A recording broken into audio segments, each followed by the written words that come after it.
Bismillahirrohmanirrohim. Assalamualaikum, shalom, sampurasun, rahayu, namo buddhaya, namaste, om swastiastu, salam kebajikan. Kembali bersama saya Hepzibah dalam renungan Ramadan. Kali ini yang ke-15 akan membahas mitos mencari ridho ilahi. Tuhan tidak menginginkan, tidak meminta, apalagi tidak menuntut persembahan apapun dari kita. Tuhan tidak mengharap kita menyenangkannya. Tidak hasil ternak, tidak pula hasil bumi, apalagi nyawa manusia, diri orang lain, dan diri sendiri sekalipun. Ini adalah ilusi yang kita ciptakan saat kita mempunyai pengetahuan akan Tuhan, atau akan kebenaran, atau akan sesuatu yang agung itu.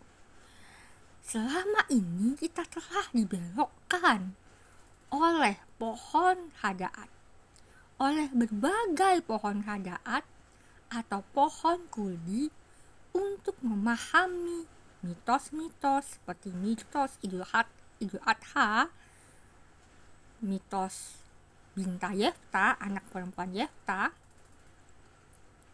dan lain-lain untuk mengubah atau menggubah bahkan fokus dan prioritas kita dari menerima dan mengakui Yahuwahu, Sang Ahad, hakikat satu-satunya, karena dialah yang menghembuskan napasnya kepada kita sehingga kita hidup.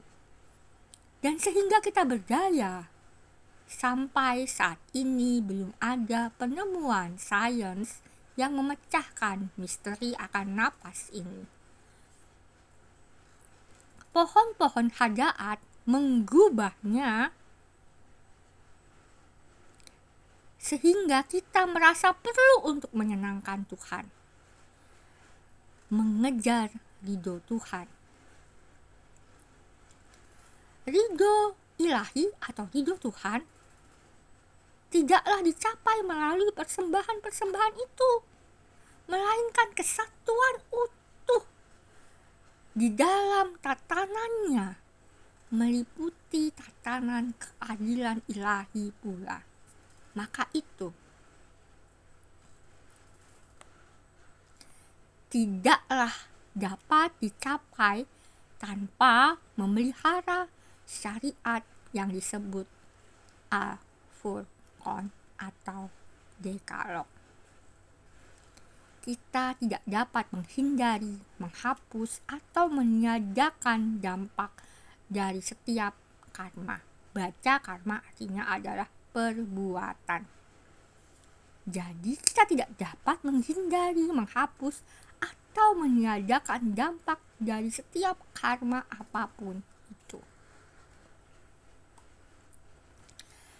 Tapi dengan memohon ampunannya, memohon ampunan kepada Tuhan, dan memohon petunjuk darinya melalui 4 piridal agoib, karma dosa yang kita lakukan akan mendapat bimbingan bagaimana untuk dapat kita lalui, atau kita perbaiki, atau kita pulihkan, dan atau kita rektifikasi. Begitupun saat kita menderita, entah sakit, miskin, kehilangan orang terkasih, dan lain sebagainya, agar diberi bimbingan dan kekuatan untuk melaluinya, untuk menyintas, untuk resilient, untuk beradaptasi, dan untuk bermitigasi. Itulah keselamatan. Saat mati di bawah gelombang tsunami atau lahar erupsi, kita selamat karena diberi kekuatan untuk melalui kematian itu.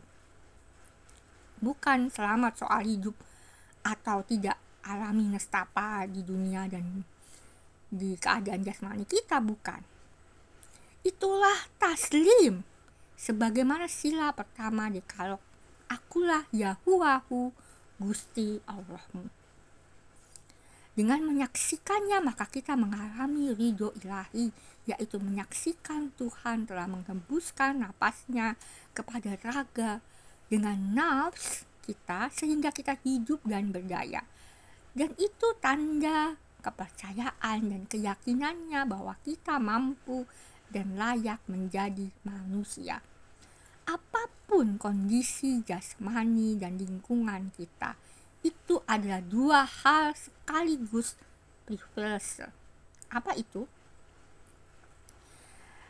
Privilege sekaligus belenggu. Seperti terakhir buta, kita terbelenggu tidak dapat melihat, tapi kita diberi hak istimewa, privilege, sehingga kita tidak dapat berbuat jahat melalui penglihatan kita.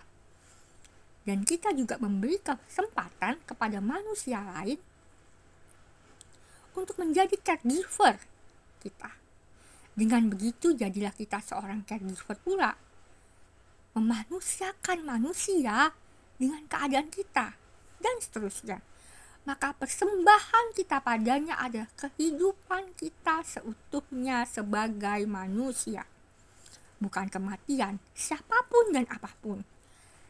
Dan justru karena itulah kita berserah diri sepenuhnya seperti perumpamaan Sabat, berharmoni menyelaraskan diri kita dengan segenap tatanan dan nature. Sadar kehidupanlah yang sakral karena napasnya, bukan segala konsep dan citra dalam benak yang kita bangun tentang Tuhan, yang adalah ilusi semata-mata. Begitulah pula Yesus Kristus saat taslim sepenuhnya, setelah kata-kata terakhirnya Islam, yaitu sudah tunai, sudah ditunaikan kemanusiaan artinya. Tuhan memenuhi janjinya dengan membangkitkannya sebagai Sang Pir Rijal Al-Ghaib.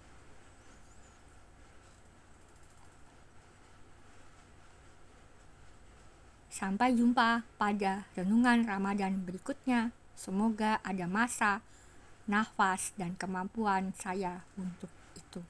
Sidamastu, billahi fisabil haq, wastabikul khairat.